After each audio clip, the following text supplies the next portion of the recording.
Dando prosseguimento às nossas transformações termodinâmicas, vamos falar de transformação isométrica, que é a transformação que ocorre com volume constante. É muito comum que essa transformação apareça não apenas com esse nome de isométrica, às vezes ela aparece com o nome de isovolumétrica, que talvez seja até mais intuitiva, isovolumétrica, volume constante, ou isocórica. Ambas remetem à situação de volume constante. Então, transformação que ocorre com volume constante é a transformação isométrica ou isovolumétrica. Qual é o dispositivo que utiliza esse tipo de efeito? A nossa querida panela de pressão. A gente não espera que o volume da panela aumente com o passar do tempo. Se a panela começar a estufar, é melhor desligar se você tiver a possibilidade. Se você conseguir, inclusive, desligar lá no registro do gás, é melhor. Então, se o volume é constante, quem varia é a pressão e a temperatura. E, inclusive, é diretamente proporcional. E coisas diretamente proporcionais são muito boas, porque quando eu aumento a pressão, a temperatura, adivinha? Aumenta. Ou ainda, quando eu esquento a panela de pressão, quando eu forneço energia para a panela de pressão, aumenta a temperatura, a pressão aumenta. Só tem que tomar o cuidado, porque na panela de pressão, a pressão vai aumentando, aumentando, e não aumenta ao infinito e além. Porque chega uma hora que começa a vazar gás. Vazar gás. Não vai pensar que é o gás de cozinha, tá? É o gás que está dentro da panela. Nós respiramos gases, oxigênio, nitrogênio, por aí vai. Liberamos gás carbônico. Então, quando começa a liberar o gás, lá naquele processo do famoso a pressão se mantém estável a partir de um determinado ponto. Mas, até que isso ocorra, enquanto não está saindo gás pela válvula da panela, é essa válvula que, inclusive, regula a pressão, porque se a pressão fosse aumentando, aumentando, aumentando, iria estourar a panela, por isso que tem esse pininho vermelho ali, pininho de segurança, válvula de segurança da panela. Então, duplica a temperatura, duplica a pressão. No caso da panela de pressão, isso ocorre até o momento em que a gente fala que pegou pressão. A verdade é que já está aumentando a pressão desde o momento que a água começa a esquentar. Esta é a famosa lei de Charles, que é esse tiozão que está aqui. P1T1 igual a P2 sobre T2. Diretamente proporcional. É muito tranquilinho isso. Na transformação isométrica não ocorre variação de volume. Lembra lá do trabalho? Que o trabalho tinha a ver com movimentação do êmbolo, tinha a ver com variação do volume. Nesse caso, se não varia o volume, o gás não realiza trabalho. Quando nós formos para as nossas transformações termodinâmicas e utilizar a lei da termodinâmica, a primeira lei, não há realização de trabalho.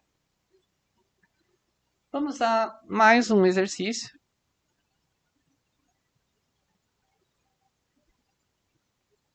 Um recipiente que resiste até a pressão de 3 vezes 10 na quinta Newton por metro quadrado contém um gás que está numa pressão de 1 vezes 10 na quinta Newton por metro quadrado e temperatura de 27 graus Celsius. Desprezando a dilatação térmica do recipiente, ou seja, se o recipiente não dilata, ele permanece com o volume constante. É a transformação que nós estamos estudando. Calcule a máxima temperatura que o gás pode atingir. Então, pressão 1, vou falar que é 1 vezes 10 na quinta Newton por metro quadrado. E o volume neste estado eu não preciso colocar, porque o volume é constante. Mas a temperatura é de 27 graus Celsius.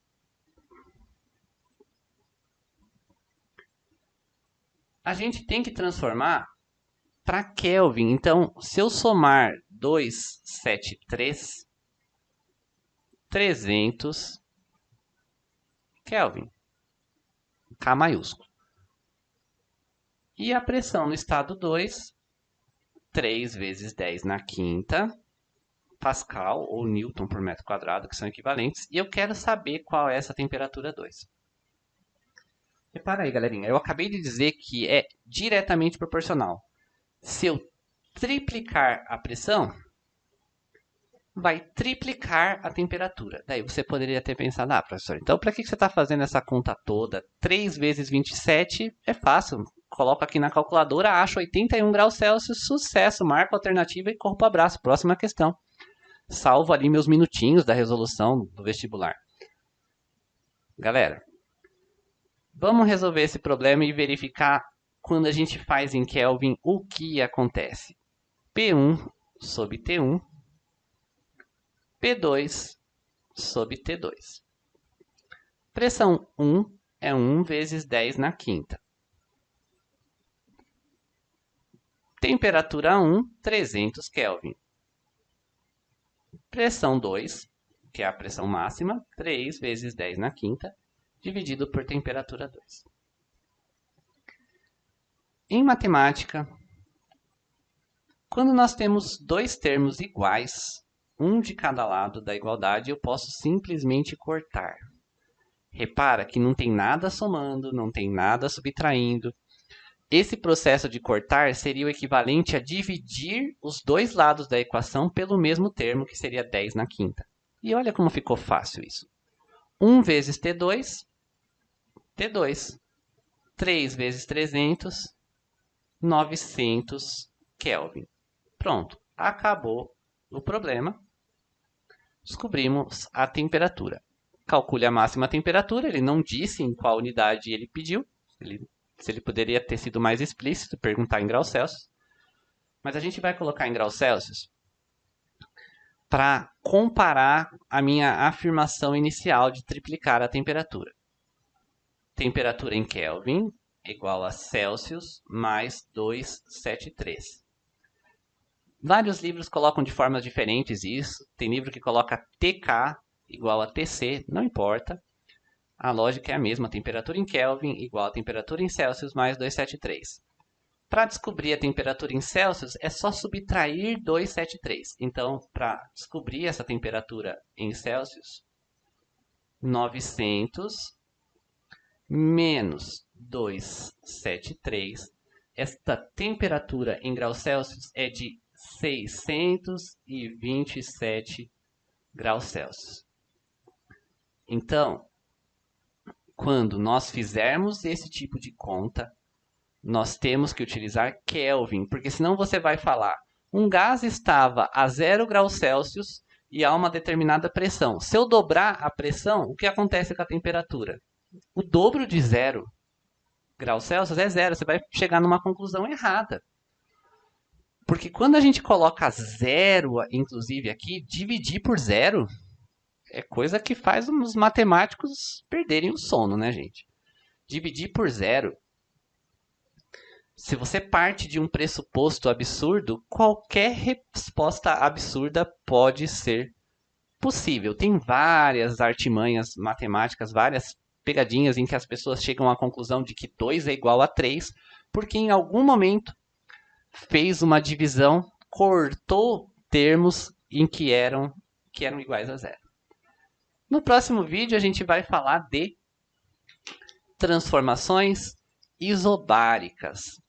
Fique à vontade também para utilizar o simulador, mantenha o volume constante e brinque com a temperatura, aqueça o gás e veja a relação com a pressão. Até a próxima!